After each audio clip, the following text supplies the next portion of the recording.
Everyone, आज हम class 10th chapter 3 exercise 3.3 question number 3 के पार्ट्स 4, 5 एंड 6 डिस्कस करेंगे। Let's check what we have in the third question, fourth part. Question क्या है? The taxi charges in a city consist of a fixed charge together with the charge for the distance covered. For a distance of 10 km, the charge paid is rupees 105, and for a journey of 15 km, the charge paid is rupees 155. What are the fixed charges and the charge per kilometer? After that, how does a person have to pay for traveling a distance of 25 km? अब देखो question में क्या कहा है कि taxi charges बताया गया है हमें। उसमें क्या है कि टैक्सी चार्जेस में 2 टाइप के चार्जेस हैं। एक है आपके फिक्स चार्ज, यानी कि वो तो लगना ही है, टुगेदर विद द चार्ज। उसके साथ साथ कौन सा चार्ज लगेगा कि पर किलोमीटर के हिसाब से फॉर द अब कहा है कि 10 किलोमीटर डिस्टेंस के लिए जो चार्जेस दिए हैं वो 105 और 15 किलोमीटर के लिए चार्ज दिए हैं 155। जो आपके पास 105 और 155 है, इसमें आपके 2 टाइप के चार्जेस हैं। कौन कौन से? Fix plus per kilometre. And now we have to find the fixed charges and the charge per kilometre. ये दोनों हमें फाइंड आउट करने हैं। इसके साथ इसी का सेकंड पार्ट गिवन है क्वेश्चन का। वो क्या है कि अगर किसी को 25 किलोमीटर जाना है तो उसको कितना चार्ज देना पड़ेगा, ये हमें बताना है। अब देखो आपके चार्जेस 2 टाइप के हैं, फिक्स्ड एंड पर किलोमीटर। तो हमने मान लिया let the fix charge be rupees X and let the charge for 1 kilometre be Y। अब देखो, अब फिक्स का मतलब क्या है, चाहे आपको 1 किलोमीटर जाना है चाहे आपको 2 किलोमीटर जाना है, फिक्स तो लगेगा ही। साथ में जितने किलोमीटर जाना है उसके हिसाब से आपको सेपरेट चार्जेस लगेंगे। अब फर्स्ट पार्ट में क्या कहा है कि 10 किलोमीटर गया है कोई, उसकी 105 रुपीज़ दिए हैं। अब हमें पता है फर्स्ट कंडीशन के अकॉर्डिंग हमें चेक करें कि फिक्स्ड चार्जेस लगना ही है, ठीक है।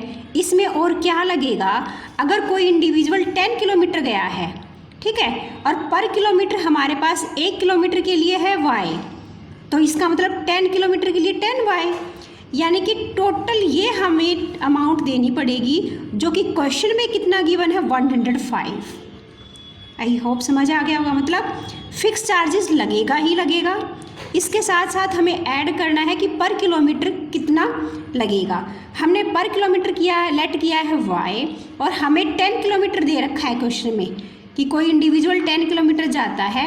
इसका मतलब अगर पर किलोमीटर Y है तो 10 के लिए 10Y हो जाएगा। अब फिक्स को और पर किलोमीटर चार्जेस दोनों को मिला के 10 किलोमीटर के लिए उन्होंने 105 रुपीज़ दिए हैं, इसलिए फिक्स चार्ज प्लस 10 किलोमीटर के लिए जो चार्ज है दोनों के मिला के टोटल हमारे पास चार्ज हो गए 105। इसको हमने लेट कर लिया इक्वेशन नंबर 1। सेम ऐसे ही अब 15 किलोमीटर के लिए, यानी कि फिक्स चार्ज तो लगना ही है, साथ में 15 किलोमीटर 1 किलोमीटर के लिए चार्ज Y, 15 के लिए 15Y, और फिक्स्ड प्लस यानी कि टोटल जो आपके पास जो रेंट देना होगा, चार्ज देने होंगे, वो कितने होंगे, दोनों को ऐड करेंगे। और यहाँ क्वेश्चन में गिवन है ये 155। ये हमने लेट कर ली इक्वेशन नंबर 2। अब हमें क्या करना है, हमें X और Y की वैल्यूज़ फाइंड आउट करनी है, और हमें पता है कौन सा मेथड यूज़ करना है यहाँ पे, ये हमें सब्स्टिट्यूशन मेथड यूज़ करना है। अब यहाँ सब्स्टिट्यूशन मेथड, एक कोई भी इक्वेशन लेंगे, मान लो मैं इक्वेशन 1 ले रही हूँ, बाय इक्वेशन नंबर या from equation number. Equation number 1 क्या है, इसमें x इज इक्वल टू 105, यहाँ 10y पॉजिटिव है, राइट में शिफ्ट करेंगे नेगेटिव हो जाएगा। अब जो वैल्यू आपने फाइंड आउट की है किसी भी वेरिएबल की, हमने यहाँ x की फाइंड आउट की है, किससे, इक्वेशन नंबर 1 से, इसको हमने लेट कर लिया इक्वेशन नंबर 3। अब इस वैल्यू को, जो आपने वेरिएबल की वैल्यू किस में से फाइंड आउट की है, 1 में से, यानी कि 1 में से फाइंड आउट की है, इसका मतलब हमें इक्वेशन नंबर 2 में अब पुट करना है। अब 2 में पुट करेंगे x की जगह, यानी कि ये क्या है, putting the value of x in equation number 2। Equation 2 का क्या है आपकी, ये है x plus 15y 15y is equal to 155। अब यानी कि x की जगह यहाँ मैंने डैश लगाया है, इसका मतलब यहाँ x की जगह ये वैल्यू आपको सब्स्टिट्यूट करनी है। वैल्यू क्या है 105 माइनस 10y। अब इसको सॉल्व करेंगे, ये आपके पास 105 negative 10y positive 15, negative positive कभी ऐड नहीं हो सकते, तो ये आपके पास 5y is equal to 155।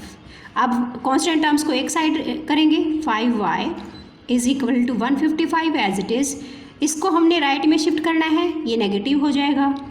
5y is equal to 155 पे से 105 यानी कि 50 आपके पास यहाँ पे वैल्यू आ गई। अब y की क्या आएगी, यानी कि 50 को आपको डिवाइड करना है 5 से, तो ये आपके पास 10 यानी कि y इज इक्वल टू आपके पास 10। ये आपके पास वैल्यू आ गई, y इज इक्वल टू 10। अब इसके बाद हमें चेक करना है, अब हमें क्या करना है, हमें फाइंड आउट करनी है x की वैल्यू। तो इसके लिए आप क्या करेंगे, अब किस इक्वेशन में आप पुट करेंगे, अब इनमें से 1 2 3 किसी में भी पुट कर सकते हो। 3 में जल्दी निकल आएगी क्योंकि डायरेक्ट गिवन है, तो बाय इक्वेशन नंबर 3 में पुट करेंगे हम। ये क्या है, x is equal to 105 minus 10 into y को हमने क्या करना है 10 से सब्स्टिट्यूट करना है, ठीक है। तो यहाँ 10 पुट किया, तो x की वैल्यू 105 माइनस 10 को 10 से मल्टीप्लाई किया 100। अब 105 में से 100 को आप करेंगे सब्ट्रैक्ट, तो x की वैल्यू आपके पास 5 आ गई, यानी कि आपके पास फिक्स चार्जेस कितने आ गए, यानी कि देयरफॉर फिक्स्ड चार्जेस क्या आ गए, चार्ज ₹5। और y की वैल्यू क्या है पर किलोमीटर, यानी कि चार्जेस पर किलोमीटर कितने हैं ₹10। अब हमें ये हमारा फर्स्ट पार्ट है इसी क्वेश्चन का। इसी में एक और पार्ट गिवन है, सेकंड पार्ट, जिसमें क्या पूछा गया है, how does a person have to pay, यानी कि किसी पर्सन को कितना पे करना पड़ेगा, कितनी किसके लिए 25 किलोमीटर के लिए। आप देखो अब 25 किलोमीटर के लिए कितना पे करना पड़ेगा, इसका मतलब 25 किलोमीटर में क्या होगा 25 यानी कि चार्जेस फॉर 25 किलोमीटर। अब आपको पता है फिक्स चार्जेस और पर किलोमीटर चार्जेस दोनों लगने हैं, तो 25 किलोमीटर के लिए क्या हो जाएगा x + 25, क्योंकि x फिक्स्ड, y 1 किलोमीटर के लिए y, 25 के लिए 25 यानी कि 25 किलोमीटर के लिए ये चार्जेस हमें देना पड़ेगा। इसके लिए अब हम x और y की जो हमने वैल्यूज़ फाइंड आउट की है वो हम यहाँ पुट करेंगे। x की वैल्यू है 5 और y की वैल्यू है हमारे पास 10। पुट करते हैं, ये क्या आ जाएगा 5 प्लस में 25 इंटू वाई की वैल्यू 10, ये 5 प्लस 25 इंटू 10 250। तो आपके पास 5 को ऐड करेंगे 250 में, इट विल बी 255, यानी कि charges for 25 kilometre it will be ₹255। ठीक है, ये आपके पास है third question fourth part. Easy है, डिफिकल्ट नहीं है, बट बहुत ही ज़्यादा इंपॉर्टेंट क्वेश्चन है, very very important question. You may mark it in the book, this is very important question. ठीक है, कई बार एग्जाम में पूछा भी गया है, तो इसको आप अच्छे से करेंगे। आई होप आपको समझ में आ गया होगा। अब देखते हैं question number 5th part of the third question. इस क्वेश्चन में क्या कहा गया है, a fraction becomes 9/11 if 2 is added to both the numerator and the denominator. If 3 is added to both the numerator and the denominator, it becomes 5/6. Find the fraction. अब हमें fraction find out करना है। Fraction में आपको पता है एक numerator होता है, एक डिनोमिनेटर होता है। हमने इसको लेट किया, न्यूमरेटर को x, डिनोमिनेटर को लेट किया y, तो फ्रैक्शन हमारे पास क्या हो जाएगी x/y। अब देखते हैं क्वेश्चन के अकॉर्डिंग जो हमारे पास कंडीशन आएंगी। अब देखिए क्वेश्चन में क्या कहा है कि फ्रैक्शन बन जाती है 9/11 अगर आप 2 ऐड करते हो न्यूमरेटर में भी और डिनोमिनेटर में भी। अब हमारे पास फ्रैक्शन है x/y, अब इसमें न्यूमरेटर आपके पास है x, डिनोमिनेटर y, इसमें आपको 2 ऐड किया, दोनों में आपको बोथ यानी कि दोनों में आपने 2 ऐड किया, तो ये जो फ्रैक्शन थी आपकी x/y ये 9/11 बन जाएगी, यानी कि ये इक्वल होगा 9/11 के। इसी के साथ यहाँ से दूसरी भी आपकी इक्वेशन बनेगी, वो क्या है, if 3 is added to both, यानी कि हमारे पास जो हमने लेट किया फ्रैक्शन वो x/y है। इसमें कंडीशन क्या है कि 3 को ऐड किया आपने किस में, टू बोथ, किस में, ट्रेंड, यानी कि आपने यहाँ भी 3 ऐड किया और डिनोमिनेटर में भी आपने 3 ऐड किया, तो आपके पास फ्रैक्शन क्या बन जाएगी 5/6, यानी कि अब की बार फ्रैक्शन हो जाएगी 5/6। अब ये आपके पास दोनों कंडीशंस हैं और यहाँ से अब हमें इक्वेशन बनानी है। जब भी आपके पास ऐसे फ्रैक्शन में आपकी स्टेटमेंट आ जाए तो आपको क्या करना है, क्रॉस मल्टीप्लाई करना है।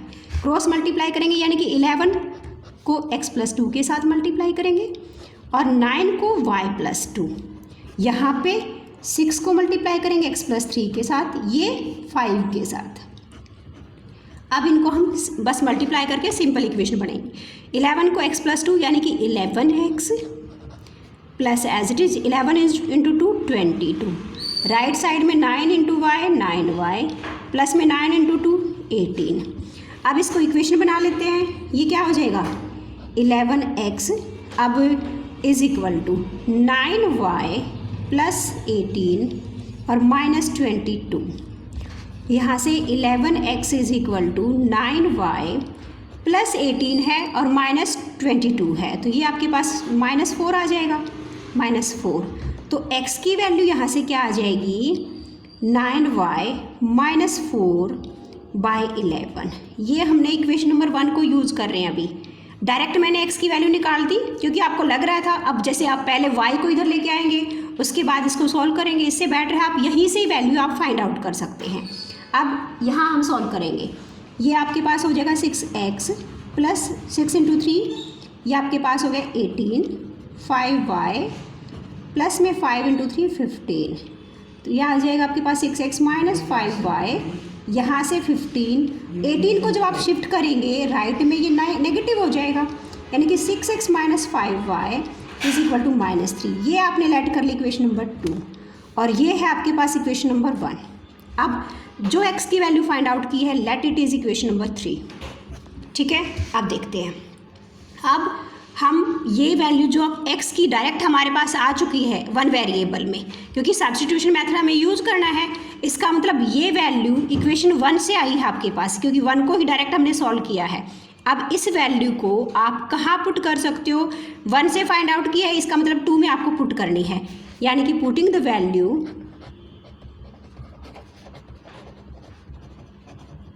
Of x in equation number 2। अब पुट करते हैं, ये आपके पास है 6x यहाँ पे आएगा, माइनस में 5y इज इक्वल टू -3। अब यहाँ पे आपको पुट करनी है x की वैल्यू जो कि हमारे पास है, substituting this value 9y minus 4/11। ठीक है, अब ये आपके पास है आफ्टर सब्स्टिट्यूटिंग द वैल्यू। अब देखते हैं, अब 6 को यहाँ मल्टीप्लाई करना पड़ेगा क्योंकि 6 और 11 आपके कैंसिल नहीं हो रहे हैं, और 11 यहाँ आपके पास क्या आएगा एलसीएम, क्योंकि 5 यहाँ पे 1 है, तो 1 को और 11 का यहाँ आपके पास एलसीएम 11। अब यहाँ पे 11, अब जैसे कैसे आपको सोल्व करना है, denominator of the term LCM को डिवाइड कीजिए, 11 को डिवाइड किया 11 से 1 को मल्टीप्लाई कीजिए न्यूमरेटर के साथ, ये तो इसका मतलब एज इट इज़ आ जाएगा। अब 6 को यहाँ मल्टीप्लाई करेंगे तो ये आ जाएगा 54y माइनस में 6 इंटू 4 24, ये negative sign as it is. अब यहाँ क्या आएगा, अब 1 से डिवाइड यानी कि डिनोमिनेटर से डिवाइड कीजिए एलसीएम को। अब 1 से डिवाइड किया 11 को, 11 को मल्टीप्लाई करना है न्यूमरेटर के साथ, यानी कि 11 into 5 55y is equal to -3। अब हमें 11 को रिमूव करना है यहाँ से, तो हम राइट में शिफ्ट कर सकते हैं, यह आ जाएगा आपके पास 55y और माइनस में 50 प्लस 54y और माइनस में 55, तो ये -y हो जाएगा, -24 -3 इंटू 11 को हमने मल्टीप्लाई किया राइट में। अब ये वैल्यू आ गई -y -24 -11 इंटू 3 33। अब -y की वैल्यू क्या आ जाएगी यहाँ पे, अब -33 एज इट इज़, और 24 लेफ्ट से जब शिफ्ट करेंगे राइट में पॉजिटिव हो जाएगा। अब y इज इक्वल टू, यहाँ पे आपके पास 9 वैल्यू आ गई -9। अब दोनों साइड नेगेटिव साइन है, यू में कैंसिल इट, तो y इज इक्वल टू 9 आपके पास y की वैल्यू आ गई। अब y की वैल्यू जो आपने फाइंड आउट की है आपके पास, अब x की निकालनी है। x की वैल्यू कहाँ से निकालेंगे आप, x की वैल्यू हम इक्वेशन 3 में बाय इक्वेशन नंबर 3 डायरेक्ट इसमें पुट करेंगे, या 1 और 2 किसी में भी पुट कर सकते हो। तो ये आपके पास वैल्यू क्या आ जाएगी। अब इक्वेशन 3 है आपके पास x is equal to 9 into y minus 4/11, यानी कि 9 की वैल्यू यहाँ पे क्या पुट करनी है आपको 9, क्योंकि y is equal to 9 we have value 9 into 9 81 minus में 4/11। अब x इज इक्वल टू 81 में से आप 4 माइनस करेंगे 77 डिवाइडेड बाय 11, 11 7 जा 77 होता है तो 7, यानी कि x की वैल्यू आपके पास आ गई 7। अब हमारे पास यानी कि x क्या था, न्यूमरेटर है, न्यूमरेटर आपके पास x है और डिनोमिनेटर आपके पास y है। इसका मतलब अब आपके पास फ्रैक्शन क्या बन जाएगी, फ्रैक्शन क्या थी आपके पास x बाय y, और x की वैल्यू हमारे पास है 7, y की वैल्यू है 9, तो ये आपका आंसर है, ये आपके पास आंसर है 7/9।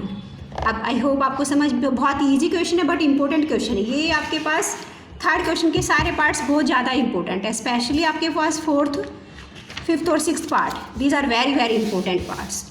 अब देखते हैं क्वेश्चन नंबर 3 पार्ट नंबर 6, इसमें क्या गिवन है आपको। अब देखो ये ए से रिलेटेड क्वेश्चन बहुत ही ज़्यादा इंपॉर्टेंट है, वेरी इंपॉर्टेंट। अब देखिए क्या गिवन है, 5 years hence the age of Jacob will be 3 times that of his son. 5 years ago Jacob's age was 7 times that of his son. What are their present ages?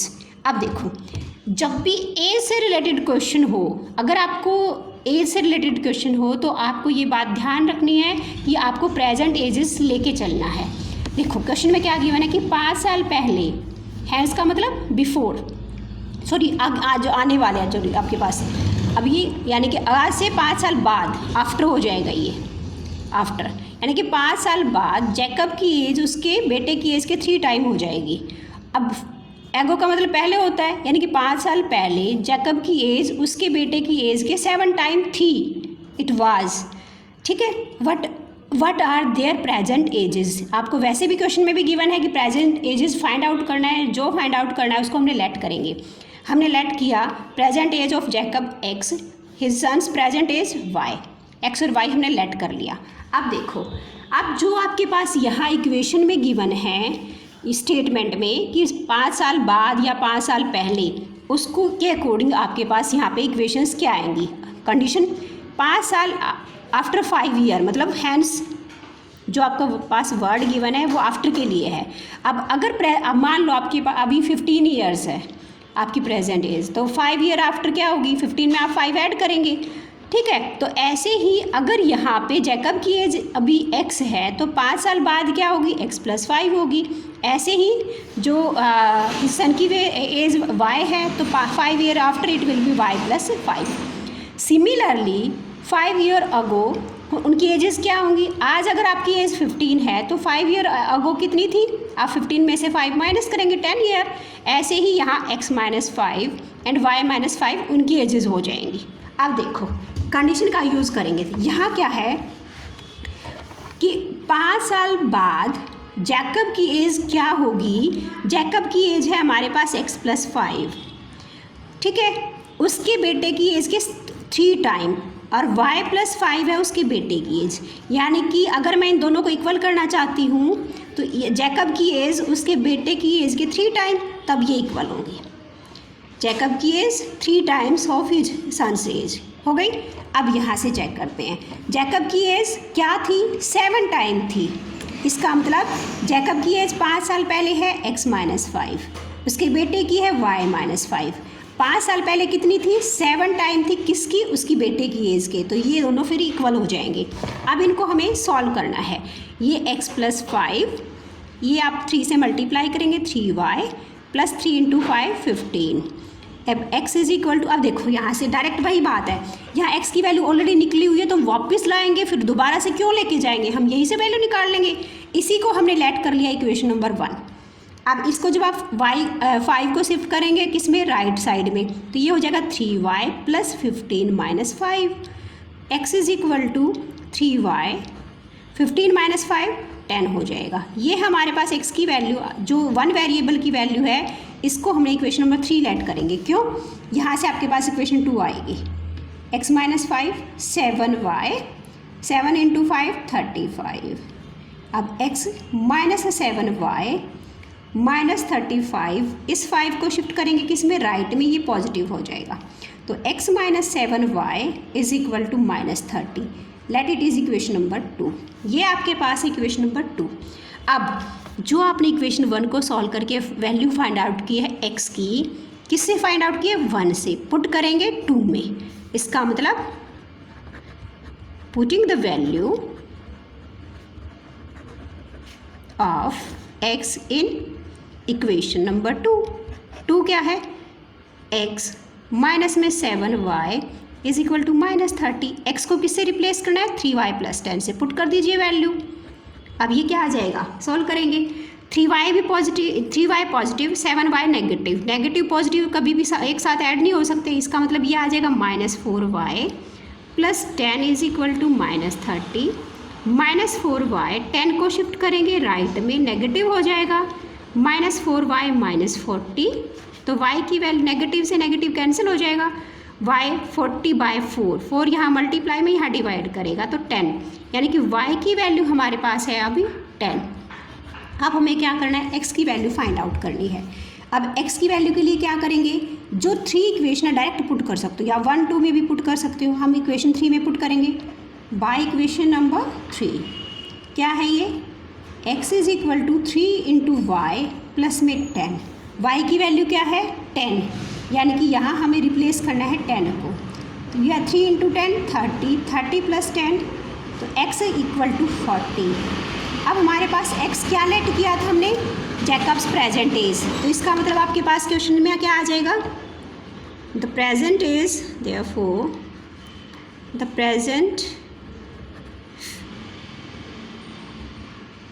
T है ये, as of Jacob क्या हो जाएगी, Jacob, ये है x की value यानी कि 40 ईयर्स, और his son says present age of his son, ये क्या हो जाएगी 10 ईयर्स। ये आपके पास है question number 3rd 6th part. I hope आपको सारे क्वेश्चन बहुत अच्छे से समझ आए हैं। और बेटा अगर आपको समझ आ रहा है, वीडियो आपको अच्छी लगी है तो लाइक कीजिए, और please subscribe my channel and share it with your friends also. Thank you very much.